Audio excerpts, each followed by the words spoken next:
at verse 38 to 42, and Val is going to come and read for us.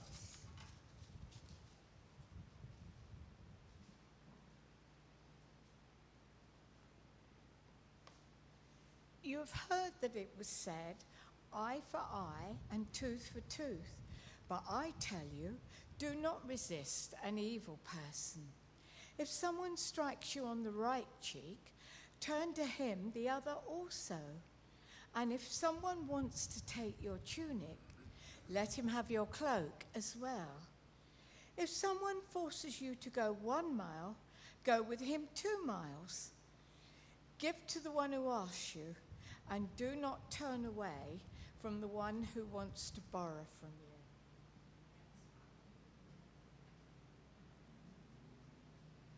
A nice short one today. Well, having tackled the tricky subject of adultery and divorce last time, if you haven't heard that one, go and look it up. It's on our YouTube channel. And managing our anger the time before, you might think that we're emerging onto safer ground this week. Well, I've got bad news for you. Not if we want to understand this stuff properly. This passage, this short passage, so often called the high point of the Sermon of the Mount, is so explosive when we understand it properly. It is mind-blowing. So often, particularly in the West, we read these words as, be nice, go the extra mile, which in our heads translates to, be a doormat. But that is absolutely not what Jesus was saying here. Recently on my Facebook page, I was told off. You won't be surprised, I get told off frequently. But I was told off by someone for being too political. They said I was being political. I can't help it. I wear my heart on my sleeve. With me, what you see is what you get. There are no hidden depths. I am the very definition of shallow. But I was warned by a dear Christian friend. She said, June, you're being too political. And it reminded me of a few years ago, I'd taken a group from my church then to Spring Harvest. And the wonderfully challenging activist Baptist minister, Juliet Kilpin. I don't know if any of you ever heard of Juliet. She is incredible. I love Juliet, but she was speaking. I've heard her speak a few times, and I've met her a few times when I was down in Essex, because she ministers now in Southend. And she preached what for me was such an incredibly stirring sermon. It made me want to stand up in my seat and clap and cheer that we weren't just being preached at to be nice, but we were being inspired and instructed to get out of the doors and make a difference, to get actively involved in our local communities, to challenge the injustices that are all too obvious around us, to have the courage to speak truth to power, to challenge the government, to advocate for those with no voice, and to get out there and not just talk about Jesus, but to be Jesus. You can probably tell how inspired I was. But we came out of the big top that day, and one of my church members caught up with me a bit later on, and I kid you not, he was livid, and I mean livid. And he said, that was like a political rally. It was a party political broadcast. Can I be clear? She did not at any point mention political parties. But he said, I'm here for a Christian retreat, not to hear that stuff.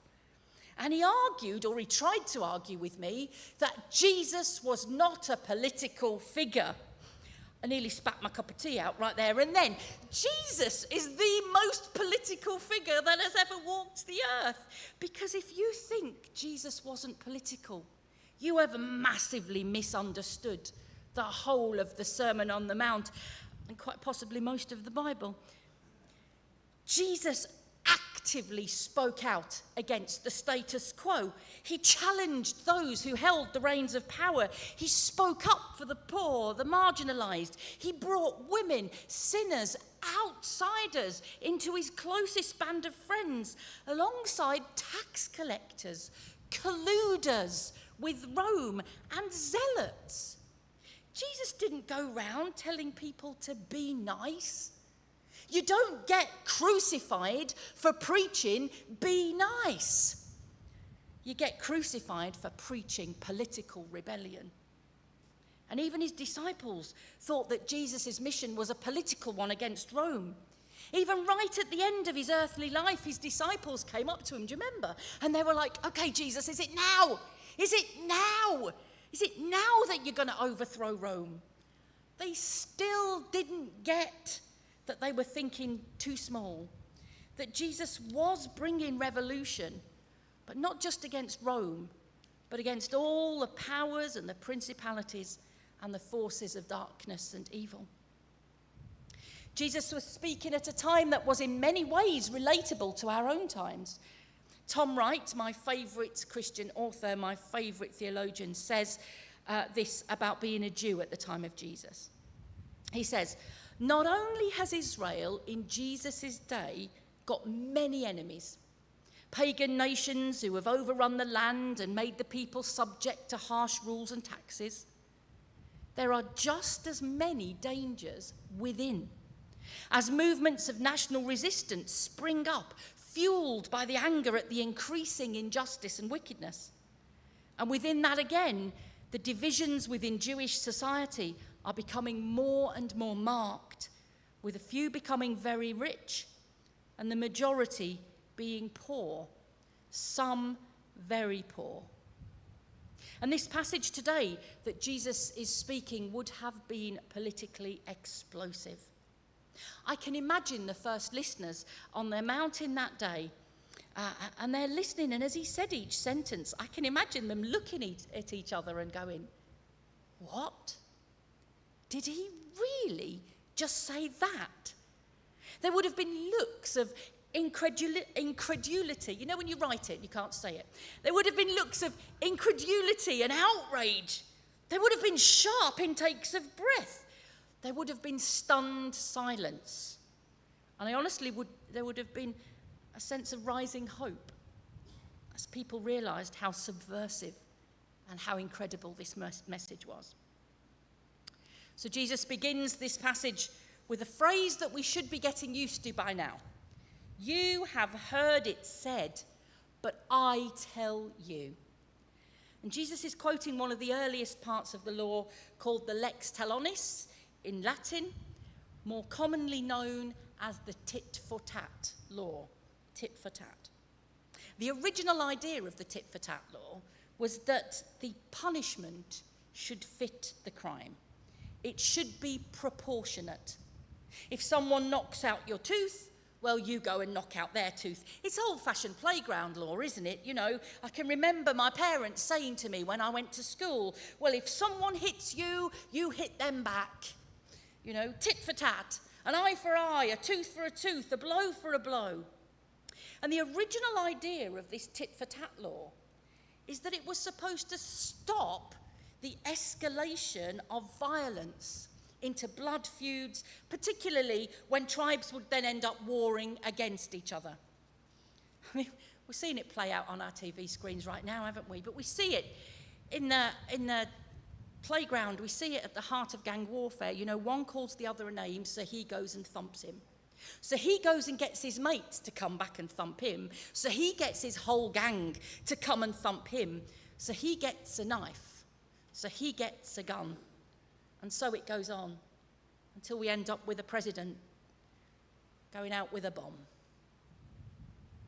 And so it goes on. But the original idea of the law was that if someone did something to you, then you were entitled to do the same, but no more. No more. It was about punishment or retaliation being proportionate to the original offence, the original act. But Jesus turns this law on its head. And he says, Don't even go and seek proportional retaliation. If someone does you wrong, well, don't resist them. Don't go and get your own back. Don't reflect their behaviour back at them. Instead, reflect love, generosity, peace, patience back to them. It's impossible, isn't it? It's impossible. What's the first thing? Maybe it's just me. What's the first thing I want to do when someone is mean to me? The first thing I want to do is be mean back. The first thing I want to do. If they've said something to me, I'm going to say something back. But it's not impossible for Jesus. You know, when we saw Jesus on the cross, he took all of the hatred, the anger, the bitterness, the vitriol, and the evil that the world could throw at him, and he absorbed it. And instead of reflecting that hatred back into the world, he loved people. He forgave people. He healed people, and he's asking us to do the same. Jesus isn't asking us to do anything that he himself isn't doing, and what he will do in fulfillment of all the law and the prophets. And then Jesus gives examples, specific examples of how people might treat you badly in that place, in that culture at that time. And these aren't random scenarios. They're not for instances that he's pulled out of his head. These are things that were commonplace in that place at that time. These are things that you would probably encounter or experience. So Jesus begins, if anyone slaps you on the right cheek, turn to them the other cheek also. Now look, this isn't about just blithely letting somebody wallop you. It's about power and abuse. If you want to hit someone on the right cheek, I almost need a volunteer. Georgie, come up here, you're safe. Georgie, do you trust me? You're not going to hit me back. You need to come this side of me, Georgie. Right, so Georgie, can you point to your right upper cheek, please? Thank you. If I want to hit Georgie on her right cheek, I have got to use the back of my hand. Okay, that's a very deliberate thing. It is an insult. Children, slaves, women were hit with the back of the hand. It is degrading, it is derogatory, it is saying, you are less than me. So what Jesus is saying, he's not saying to Georgie, okay, June's just walloped you, go back and let her wallop you again. He's saying, you're going to say to me, you're going to hit me again. Well, this time you're going to hit me on the other cheek. So you're going to put your left cheek forward. Now this time, in order to hit Georgie, I have to use the flat of my hand. Do you see? And what that says is, I am now hitting you as an equal. You have now, by doing that, put yourself on an equal footing with me. Do you see? The back of the hand derogatory, the flat of the hand is equals. So it's not saying just keep going back and getting walloped. It's saying, you want to do that again? This time you do it. This time you do it, but you do it toe to toe with me and we do it as equals. I'm not going to raise a hand to you. I'm not going to do anything physically to hurt you.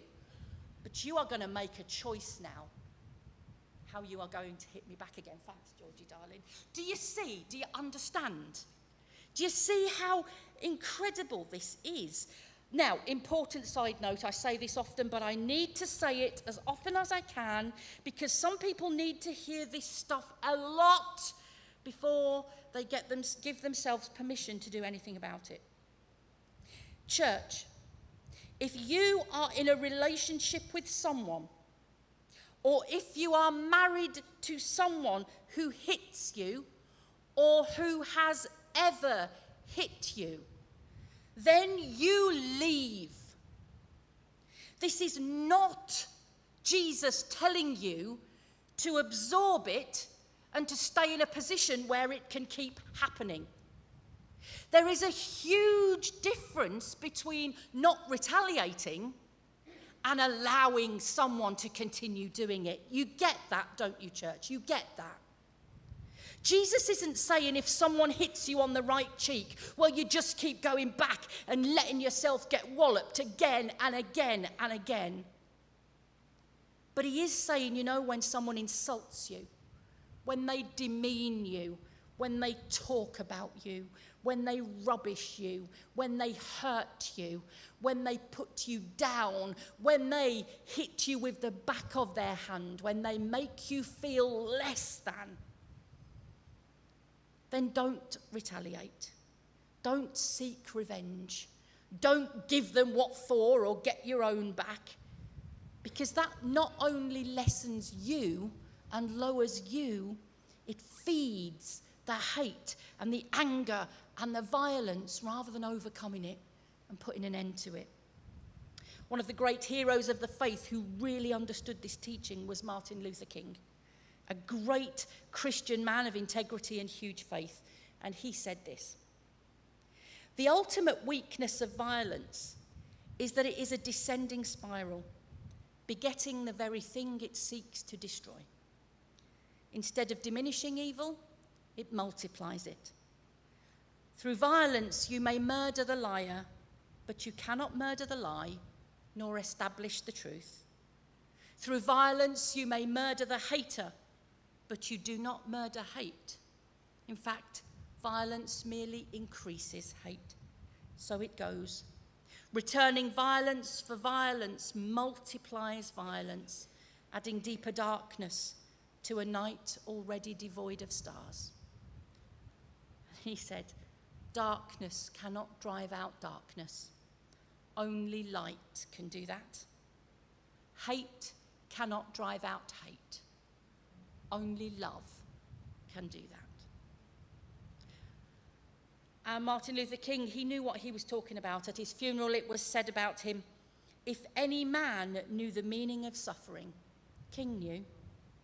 House-bombed, living day by day for 13 years under constant threats of death, maliciously accused of being a communist, falsely accused of being insincere, stabbed by a member of his own race, slugged in a hotel lobby, jailed over 20 times, occasionally deeply hurt because his friends betrayed him. And yet this man had no bitterness in his heart, no rancor in his soul, no revenge in his mind, and he went up and down the length and breadth of this world, preaching non-violence and the redemptive power of love." If someone strikes you on the right cheek, let them strike you on the left. Jesus then continues, "If anyone wants to sue you and take your shirt, hand over your coat as well." We've already said that this was a time of great inequality. The divide between rich and poor was growing. The poor are getting poorer and the rich getting richer, quite often by exploiting the poor. So Jesus says, look, if someone rich and powerful takes you to court, he says if they're suing you for your shirt, well, give them your coat as well. He says if a rich and powerful person is taking you to court, you're never going to win. So show them what they're doing. Give them your shirt and your coat. Bearing in mind they were the two garments you owned. Give them your shirt. And don't try and cover yourself in your cloak. Give them that as well. Stand there in your impoverished nakedness. Rub his face in your shame. Let it be obvious to him and to everyone else what he is doing. Are you getting the hang of this yet, church? Are you getting the hang of this? Imagine you're standing there on the mountain. At this point, I think I'd be looking down at my two garments and thinking, not on your Nelly, mate. No one needs to see that. But you know, you're getting the idea. You see how radical this stuff is. And we're not at all talking about being doormats, blithely just going along with everything that's thrown at us.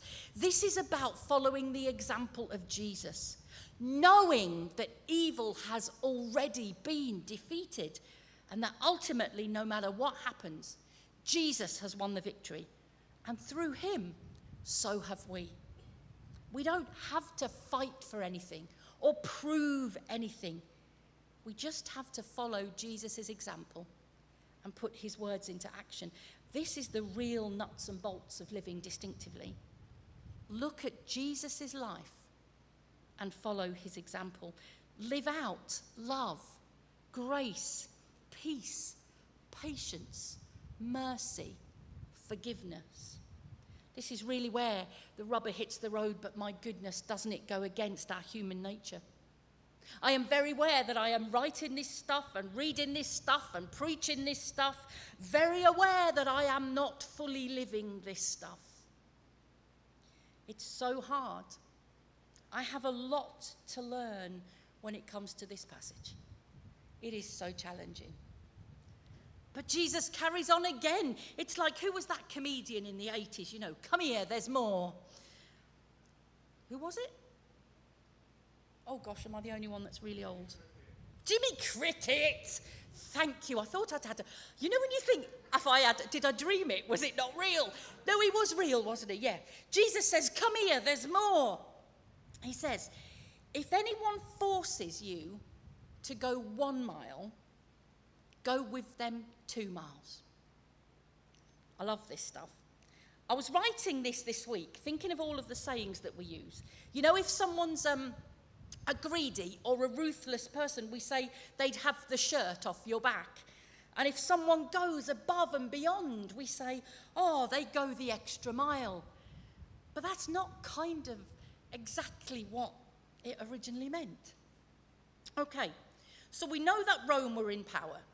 Rome were the rulers, but realistically, the emperors were far away. They were over in Rome, and Jerusalem and Galilee, well, the evidence of Roman rule would have been that there were Roman soldiers and Roman centurions around the place, and the garrisons and places like that.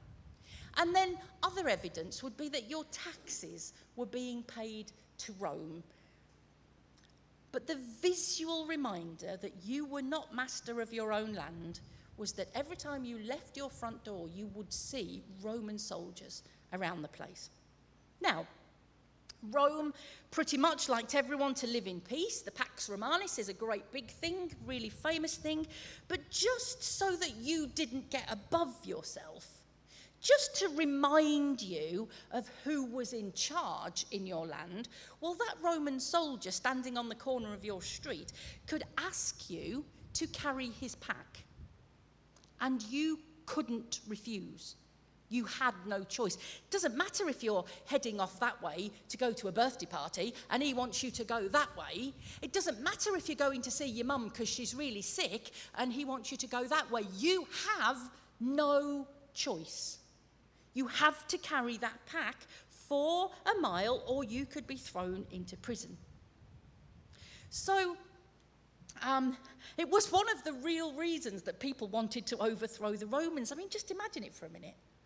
It didn't matter if you were in the middle of your day working or if you were heading to the temple or to the synagogue or, you know, if you were asked to carry the pack, you had to carry the pack. So you have to walk for a mile, carrying the soldier's pack, and at the end of the mile, he either carried it himself from then on or he grabbed the next unsuspecting person walking past and got them to carry it.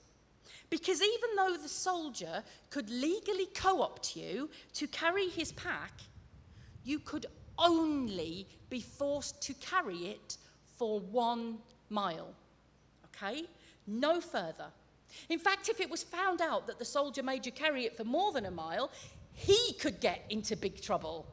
So Jesus said, when that soldier makes you carry his pack for a mile, he says, don't grumble or fight or moan. Don't fume and plot your revenge. Jesus says, pick it up and start walking. And then at the end of the mile, keep walking. Keep carrying it. Walk another mile. Maybe as an act of love. Maybe as an act of generosity. Maybe as an act of rebellion, of non-violent retaliation. You never know. Maybe that will make that soldier think twice about asking someone in the future to carry their pack, because he might have been blown away by your attitude of generosity, your attitude of love, your attitude of peace. Or he might think twice about asking someone because he's worried about getting into trouble with his centurion or whatever his superior is called. So going the extra mile is the generous Jesus way, the loving way of standing up against injustice, of standing up against abuse of power. It echoes what God does for us, so much more than we can ever ask or imagine. This is not rolling over or being a doormat. This is radical discipleship. This is revolutionary. So Jesus gives the people listening these examples, these little illustrations, to give you the idea of what he was saying. But each of us, in our own situations, with whatever you are dealing with at home or at work, in our families or wherever, whatever situation that you are in, you need to think this stuff through for yourself. What does it really mean in your situation to reflect God's generous love in that situation, despite the pressure and the provocation that you are facing, despite your anger and your frustration? We're going to go on and think about it a bit more next week when we hear what Jesus has to say about loving our enemy.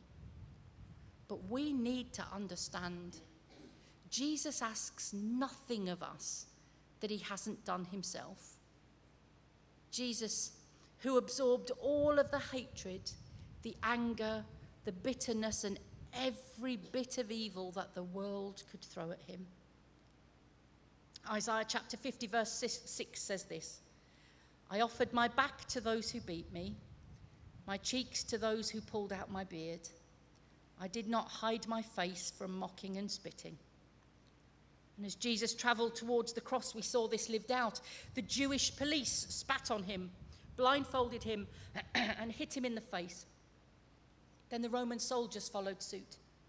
They crowned him with thorns, put a cloak of royal purple around his shoulders, gave him a reed as a scepter, and laughed at him, shouting, "Hail, King of the Jews." They knelt before him in mock reverence. They spat in his face and they hit him again. And Jesus, with dignity and self-control and love, held his peace, and he allowed them to lead him to his death on a cross. Shall we pray, church? Gracious God,